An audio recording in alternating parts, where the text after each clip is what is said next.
Hey, good evening, everybody. Welcome to another edition of Falcons, the Men of Northeast Catholic.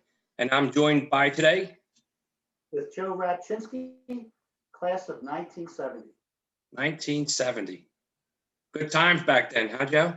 Oh, yeah, way different. You could have made a lot of money trying to predict what the world would look like today. So what was the vibe like back then in 1970? What was the vibe in North Catholic at that time? The vibe at North Catholic was that it was an outstanding school and that all of its students were fortunate to be a part of making a contribution to the school, trying to be able to get as much from the school as you could, because it was a place of transformation.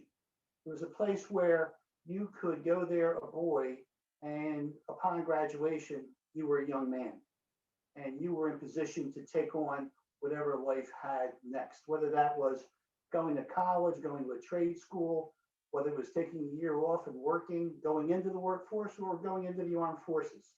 Whatever it was, you had a confidence that you could achieve and accomplish based on what you've been able to learn from the Northeast Catholic High School for Boys, its formal name. So I noticed to your left there, looks like you have a little bit of North Catholic nostalgia. What do we have here? Yes. Well, the white ball is a ball that has all of the school championships on it. 1929, 1932, 35, 56, and 57. The only back-to-back championships, 1967, 87, and 2008. A lot of great teams. And, we've always had a representative team, and there were so many teams that came close and just weren't able to come up with an extra point or two. And just seems when it comes to basketball, championships are hard to come by with North Catholic. And then I don't know if you can see the bottom, I have a little ball here, and that's the ball from the 1987 championship game. Jimmy Schulteis, one of the greatest players ever played at North Catholic. He put his name all over the front of the ball, so I have it right there. We actually can't see that. Would you be able to, is it encased, or would you be able to pick it up and show everybody? I might be able to, let me see. It's right here. Jimmy Schulteis right up front. What's cool about this ball, John, not only was it the ball used in the game we won 61-57 over Roman Catholic, but I was able to have Jack Friel sign it, and Jack Friel won a championship in 1967, and he wrote on it, way to go, North Catholic, Jack Friel, 87, and Jack Friel, 67.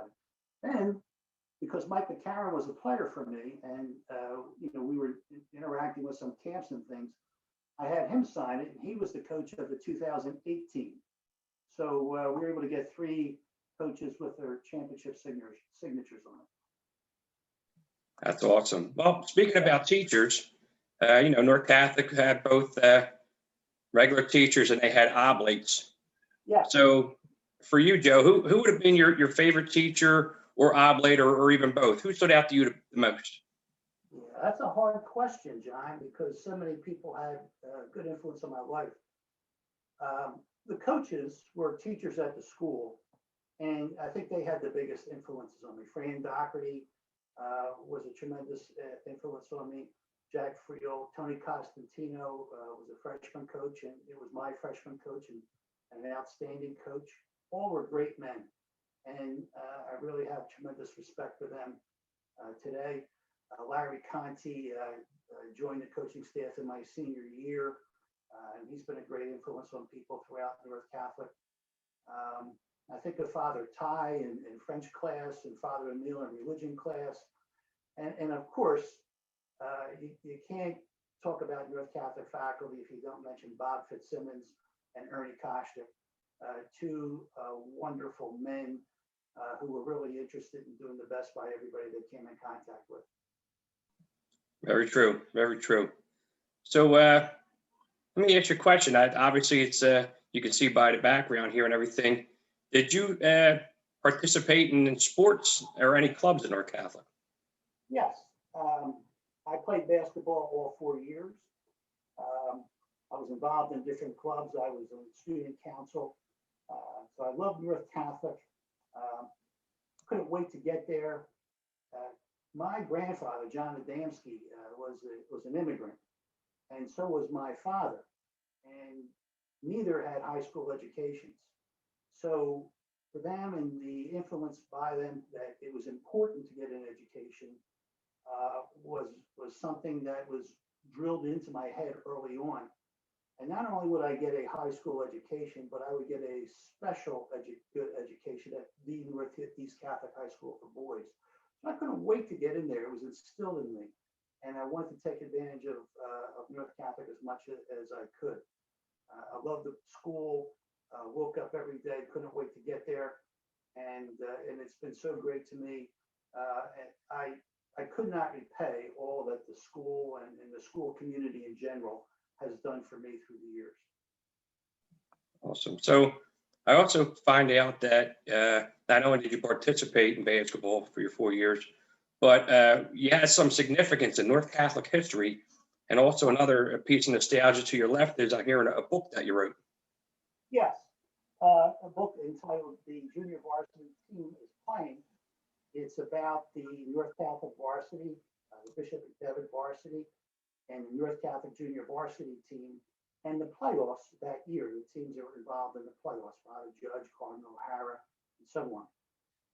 What happens is the North Catholic varsity team is suspended, and a fog of confusion and the pressure on everybody to do things. It was a quick moving circumstance and situation.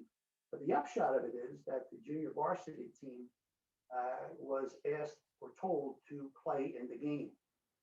A lot of people thought that they would be afraid and scared and that they would not do so well. But they had a certain grit about them. They had a confidence about them. And when they took the floor, people were cheering. They wanted the varsity. Jack Friel, as a representative of the administration, coached that night. People were yelling at him. They were throwing things at him. And the JV team responded and they won the game. It's the only time, John, in the history of basketball that something like that has happened. It's never happened before. It's never happened since. It's such a special, unique situation. So people were euphoric after the game, and it had a lasting impact to this day on the Philadelphia community and basketball everywhere. It made national news at the time, and the book has sold well enough that it's gone across the country. Let's take a trip down memory lane. I hope this doesn't get into the book or anything. I haven't had a chance to read it. So what's that, your sophomore or junior year that this happened? That was my sophomore year. So your sophomore year. Yeah, my sophomore year, 1968. I ended up being a JV varsity player at the beginning of the year. I was starting for the varsity, and I tore up my ankle in a scrimmage against Cardinal O'Hara. And for the rest of the year, I physically struggled to be able to practice and play in games. So I played JV when I could, and our varsity was very good. And when we had a big lead, Coach Friel would put me in the game and so on, but I just wasn't the same player. So again, I mean, everybody pretty much knows what happened with the JV, how the suspension all took place. But take me back in time, Joe, and you as that student basketball player. I don't know if it comes in a meeting. The coach comes to you guys, and basically he's in this room with you guys, and he's telling you what's going to happen, and then you guys are going to step in. How does that play out with you guys, and what's your guys' intake, your feelings towards the whole scenario? Well, John, I was a varsity player, and I was one of the players who was suspended. So I can remember Father Corcoran, the principal, coming into the room to explain to us that would be suspended. It was the only time, and I mentioned this in the book, that I remember an adult talking to me and having a paper in front of them and reading something to me when they were going to tell me something. So I knew there was a gravity about it. And he had said that it was the decision of the administration. It was the decision of the principal. And lastly, the basketball coach to suspend the varsity. You know, and Jack Phil was in a situation where he was also a school disciplinarian as well. And I know from talking to all my friends that were on the JV team at the time, and we've been lifelong friends, you know, some of them were doubtful about whether they should play or not. But I think the spirit of that team was embodied in that meeting that Jack Field told them that they were playing. And he asked if there were any questions. And a player by the name of Lou Dover raised his hands and said, yeah, well, who plays after we win? So like right then and there were players who thought it doesn't matter who we're playing. The fact that we are playing means that we've got a chance of winning. And it was a tremendous game on their part. Jim Boyle and Mike Kaiser, Iggy Brzezinski, Billy Dever, and Joe Ivanisic were outstanding. Charlie Zelina came off the bench and did a nice job that night. And it just was electric and magical. And as I said, it's just not something that happens all the time. But North Catholic has a certain magic to it. And that magic certainly was sprinkled on the JV team that night. Let me ask you, you know, kids are kids, you're in high school. Was there any animosity between the varsity players and the JV players, knowing that you guys were going to play that night? I think varsity players, the very next game, the varsity was brought back. And the starting five of the junior varsity team was also involved, was able to suit up in the second game against Cardinal O'Hara. I don't think there was animosity. I think there was a sense that the varsity felt like they should have been playing, that there were extenuating circumstances, and that's the way they came at it. And I was a varsity player as well as a JV player, so I understood both sides of the story.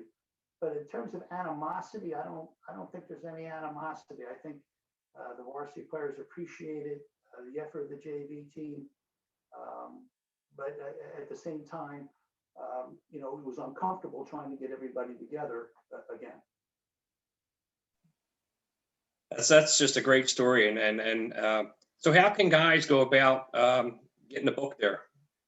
Well, you can order it online through Barnes and Noble, or you can even walk into a Barnes and Noble store and order it. We also have a website, the Junior Varsity Team Is Playing, and it shows you how you can get a book that way. Awesome. Let's go back to the scholastic side of everything here at North. Sure. So cafeteria food in the 1970s. What was the cafeteria food like, and what was your go-to food? Yeah, well, I thought it was delicious, you know, because I just like food. John, when I got to college, everybody's mother wanted me to come home for Sunday dinner because they knew I would eat whatever they put in front of me. And they didn't want to feel like somebody didn't like the meal. They always knew that they had a go-to guy in me. And I was all too obliging. I wanted to go with them. My go-to was the soft pretzel.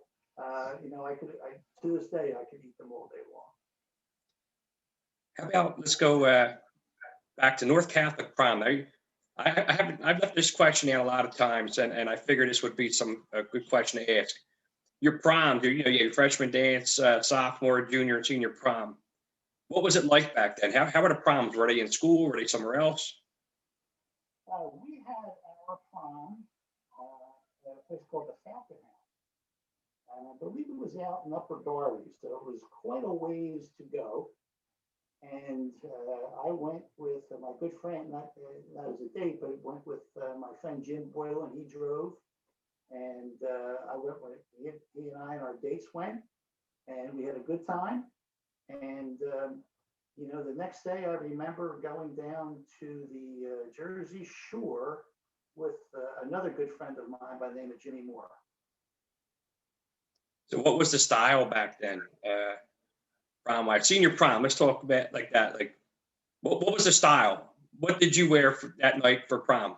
I think I wore a traditional tux, but I think it was black. People still would wear the dinner jacket. You know, that was still popular.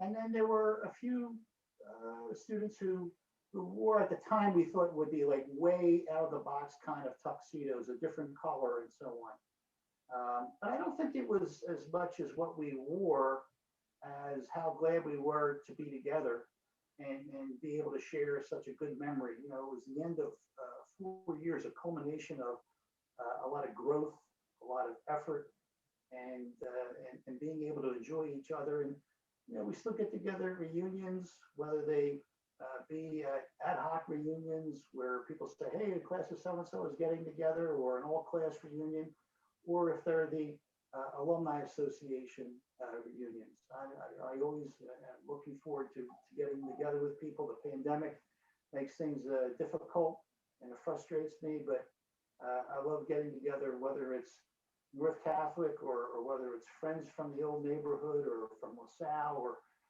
friends that I made through Delaware and South Jersey. I just enjoy getting together with people. Jug, justice under God. How were you a participant there? I mean, some people say they never did. Some people did a couple stints. Yeah, I can remember we had a study hall in the auditorium because we had so many kids in the school. It was incredible how many, you know, it was over like 3,500 at the time. So study hall could be 300, 400 students. And Father Quayle ran the study hall by himself. And you were not allowed to use a pen during study hall. You could read, but you could not use a pen because they were afraid some people might write on the back of the chairs and so on. So I was sitting in my assigned seat, and the student next to me said, "Hey, can I borrow a pen?" And I think my memory is he was just going to jot something down real quickly. And I pulled out my pen and gave it to him. And timing is everything. And Father Quayle had just walked. I just turned to the right because I could still see him in the main aisle there looking at me with a pen in my hand.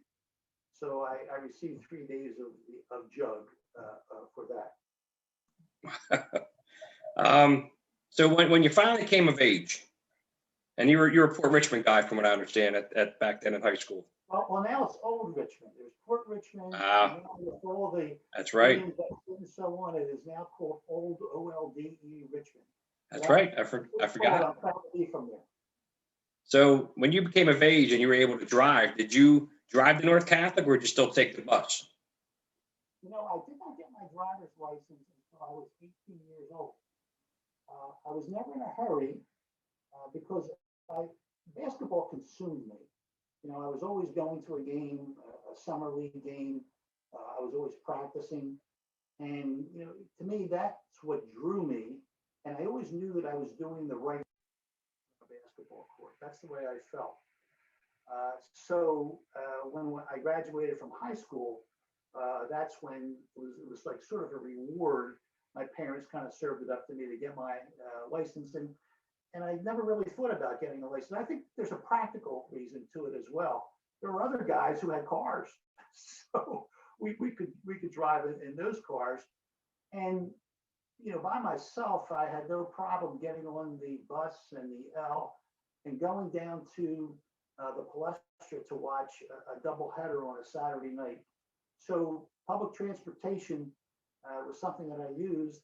I know people, you know, want to use public transportation more. Maybe I was ahead of my time. Wasn't any Uber or anything like that, but I never really had trouble getting from one place to another. I know a lot of times over the years, even when I graduated in '92, and everybody would always joke around in the hallway, and the I guess some of the things that we used to do breaking stones was, you know, you get your books knocked out of your hand, and the guys would kick them down the hallway. During your era, what did all the guys used to do to break stones and you know, little mischievous stuff? What did you guys do back then? Yeah, I think I have another good question. I think there were times people bumped into my books and things like that, but I always had a tight handle on them. I expected it. And so I don't remember my books too much falling down. But I do have one memory where we used to get SEPTA tokens on Monday mornings, and we would get them at a discount. And So I paid for them. When I was a freshman, I paid for them, and the seniors gave out the tokens. And there was one fellow who said, I'm not going to give you any tokens. You're going to have to wait, and maybe I'll keep them. And I know he was being funny, and I know now that he was being funny, and it was just part of a little senior freshman torture. But, you know, like you say, I came from old Richmond, whatever, and, you know, and I put up a fuss, and, you know, we got into an argument, and it almost got testy. And thankfully, a very understanding teacher happened to come by, and I was able to get my tokens. But I'm very thankful to that teacher because nobody likes black eyes, and I think I would have gotten the worst end of the deal. So here's a little North Catholic trivia for you. Go ahead. The direction of tension and tension. Do you remember the words?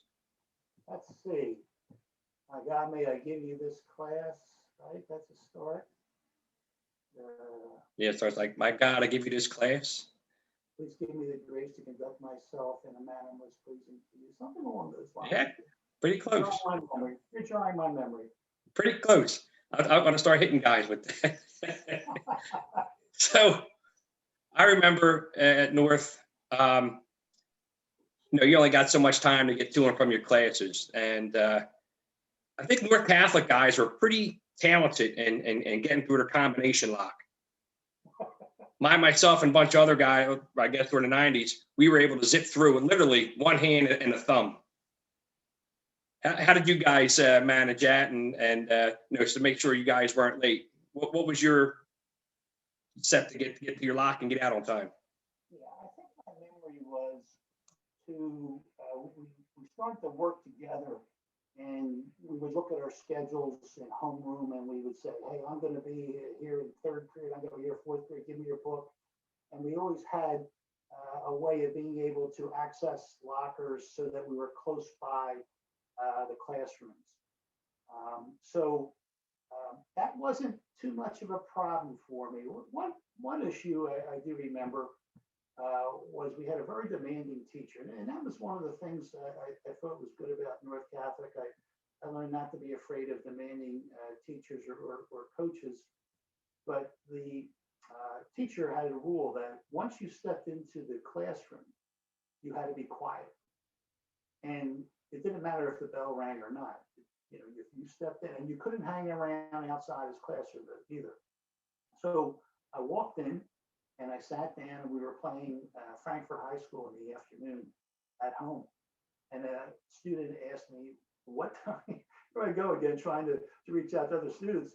And the student said, what time is the game today? And it was 3:15, and I got the out of my mouth, and the teacher saw me, and he said, Rapczynski, you violated a rule, go down to the discipline office right now. So I had no trouble being on time. Any difficulty I had was once I was in place. So I hear the guys call you Rabbi, am I correct? Yeah. How did that come into play? Well, when your last name is Rapczynski, a lot of people want to shorten it. And so you have Rap, Rappo, Rappy, Rap-I. Oh, hey. And then it stuck. It stayed with me through St. Anne's, stayed with me through North Catholic. And I can remember going to LaSalle College at the time, university, one of the great schools in the area where the grace of Tom Gold still infuses himself on all of its students. I can remember being across the quad, and no one called me by my nickname at that point. And then somebody from North Catholic yelled, hey, Rabbi. And it seemed like 250 people's eyes just turned to look at me at that point. And so then the name, obviously, the nickname, obviously, took me to LaSalle and just stayed with me throughout my life. So how do you feel North Catholic prepared you for your life as where you are today? I think the organization, you had to apply in order to be successful, to be able to make a decision that you think is the right decision to make, to be concerned how your decision impacts other people, because North Catholic did teach me that we are not here by ourselves, that to be able to provide meaning for others is as important as providing meaning for yourself. To be able to deal with difficulties, to overcome, and to finally succeed.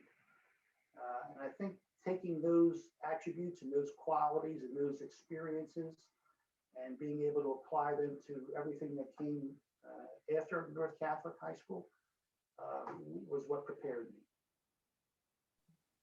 So now, school closes, I guess last year was 2009, 2010. Some time has gone by, somebody comes up to you and says, "Hey, Joe, what was it actually like to be a North Catholic Falcon?" What's your response to that? My response is that it's a special experience. It's a brotherhood.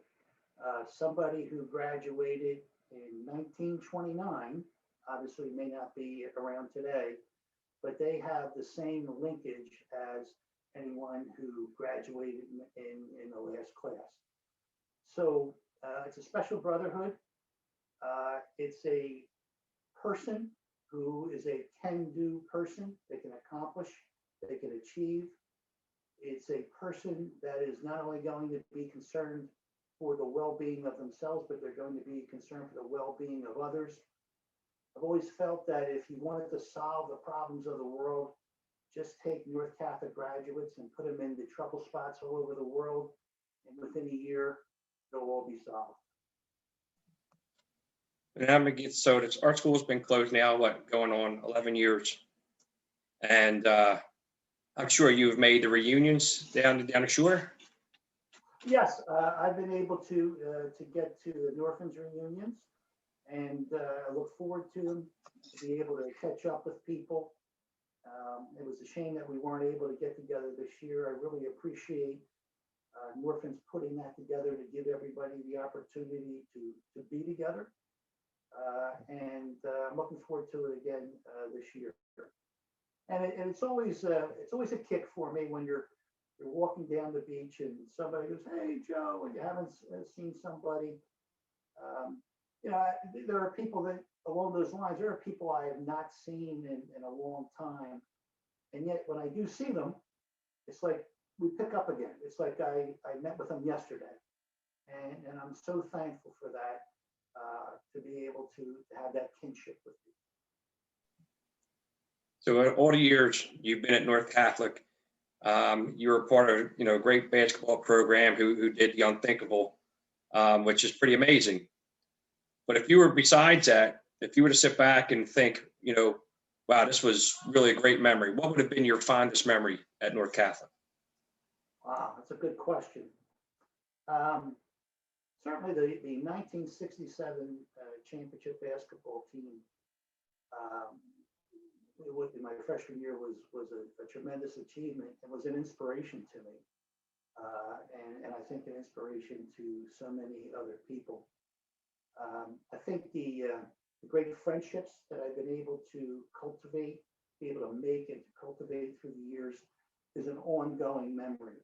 It keeps the spirit of North Catholic going within me and within so many others.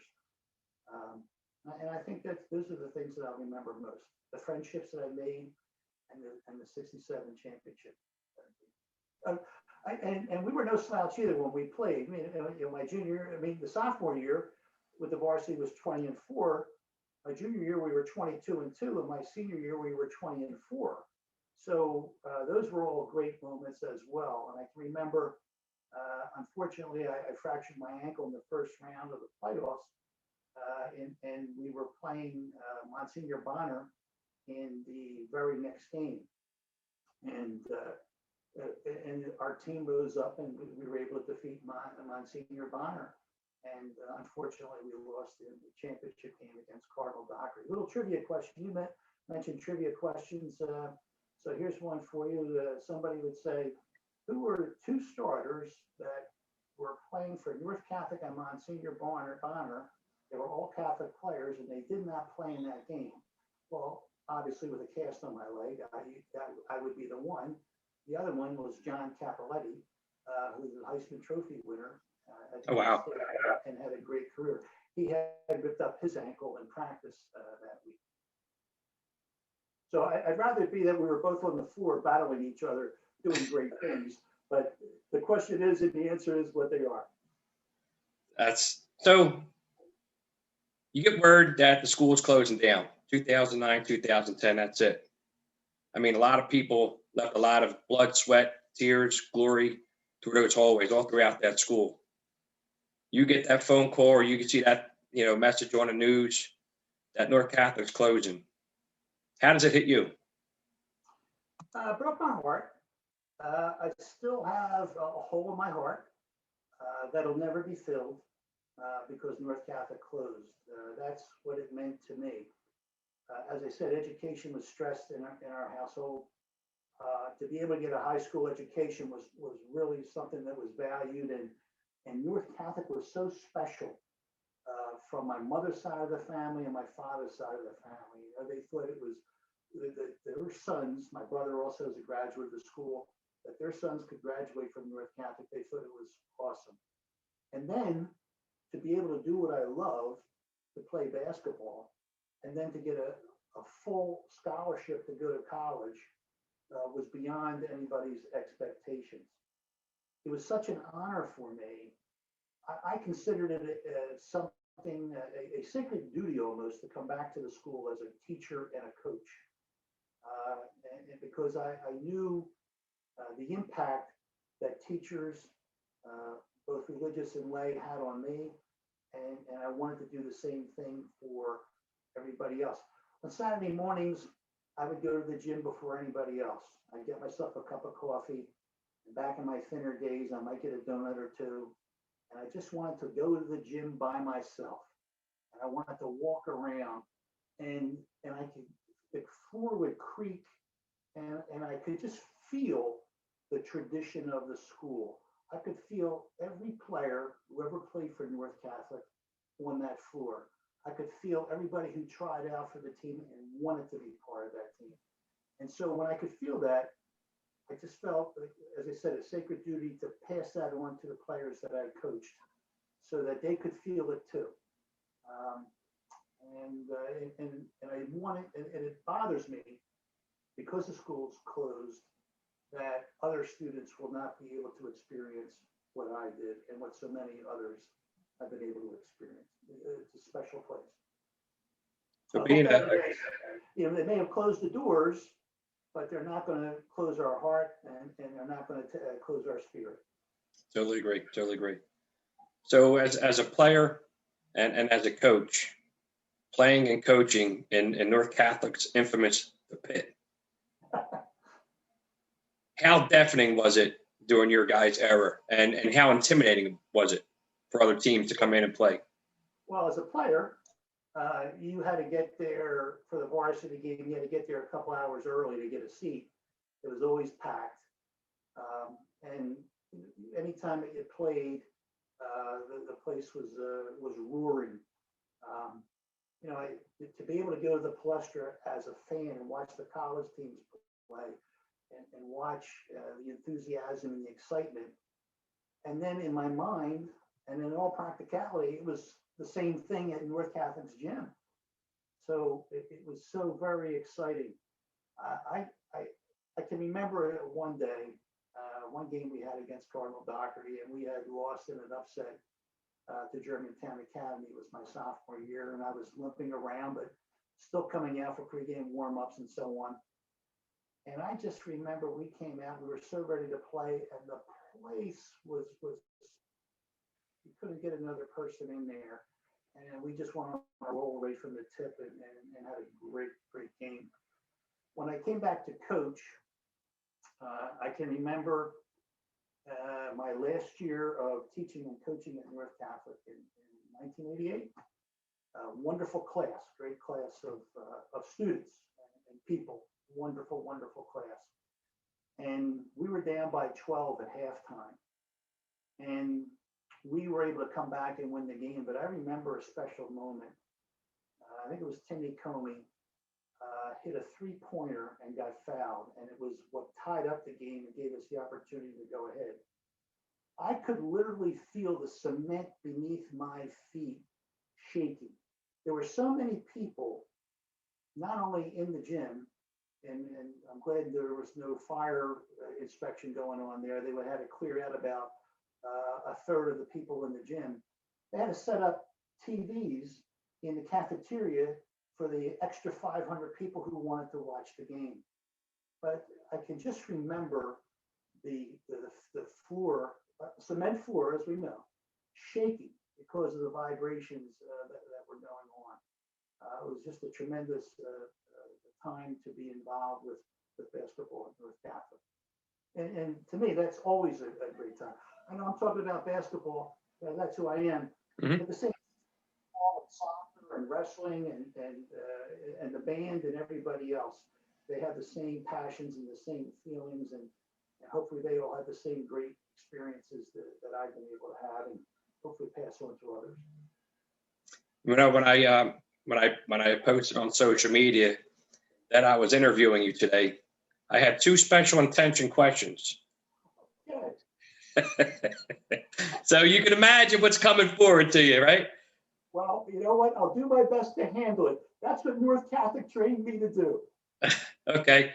So my first special intention, I can't tell you who the author was, but I'm sure you get it. So I hear there was was it like maybe a rec league somewhere, and I heard during one of the games there was a flagrant foul, like an elbow to the head to a neighborhood friend. What was that a flagrant foul, or what happened? Well, you know, I think what happened, it was definitely a flagrant foul. And I remember going to the basket, and I can't remember the person's name, and I'm sure it's the person that brought it up, but he stuck his elbow right in my head. And I said, wow, what's that about? And he said, it's part of the game. So I respected him for his aggressiveness and his clarity. Ah, geez. I'm sure we'll have a beer over that one at the pregame. And I know what's going to happen, John. That person will try to say it was me who threw the elbow. It was part of the game, but don't believe them. And the other special intention question was kind of based off of your book. For all the North Catholic guys out there, we heard that there's a possibility of a movie. Is there going to be a movie that's going to transpire in reference to the book? There have been people who have suggested to me, many people, that the book should be on television. It should be a movie. And I've had some nibbles here and there, but I think those nibbles, let's just say that it wasn't the right time or place, and I didn't feel confident with the nibbles. Those fish went back into the sea. I think it's so hard in this limited experience I had. I think it's so hard to get a movie made because everybody writes books and everybody puts screenplays out there and everybody wants to get their book made into a movie. This book started as a Christmas present to my family. I had no intention of publishing the book. I gave it to my family. My daughters came to me and they said, Dad, I think this is just a little bit more than what you think. You should see if you could get it published somehow. And then we went from there. And then one thing would just lead to another to the point that now the book and the team, the JV team, are nominated. They're on the ballot this year for the Naismith Memorial Basketball Hall of Fame. The same Hall of Fame that Michael Jordan and Wilt Chamberlain and so many other great people are. It's a tremendous honor to our school and our alumni and to basketball in our area that it received the nomination. So I am enjoying the journey. I've enjoyed reconnecting with so many people through this book. People wanted to buy the book and read the book and talk about the book. And I came across people I hadn't seen in 50 years. We had a book signing and somebody that I hadn't seen since first grade showed up. And it just really touched me that they thought enough to reconnect with me at that time. And so I really have enjoyed that. So to take all that And to say, get to a movie or a TV screen, yeah, that would be great. But I've enjoyed every second of it. I think this story is a special, special story. There's no doubt in my mind that if it were to become something on television or a movie, it would bring a lot of enjoyment to people who would see this story. So I believe it belongs on the screen. The challenge is for somebody else to believe that it belongs on the screen. And I believe someday that'll happen. Yeah, I think it should. I mean, it's North Catholic. It's a story in itself, and that's why I took on this documentary. I've said on a few of my interviews, you go on YouTube and you may see some of the basketball games, some of the football games, some of the soccer games, and that's all great, and they're great memories. But what isn't told and what's not out there is the personal stories, the stories that each person that went to North Catholic has a story.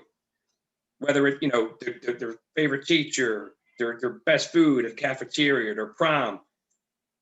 Our legacy, it will always be around, and the stories will be told. And that's why I took on this documentary to also, in a way, keep the traditions of North Catholic alive. I really give you a ton of credit for taking the time to do that, because this is something that's going to stay. It's going to live on. It's documenting the memories and the special essence of North Catholic. And this can be passed on. Your work and your time and your effort is going to do a world of good for the North Catholic heart and the North Catholic spirit.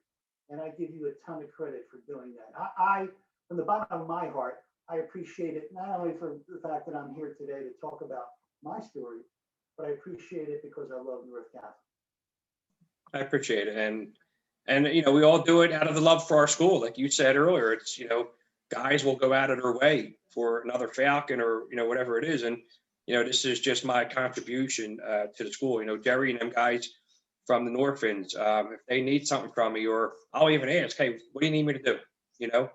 And I'm there. But I guess the best way to finish this off, Joe, is, we're tough times now. We got this pandemic, and looks like that there is light at the end of the tunnel. Unfortunately, this past summer, we couldn't have had our reunion.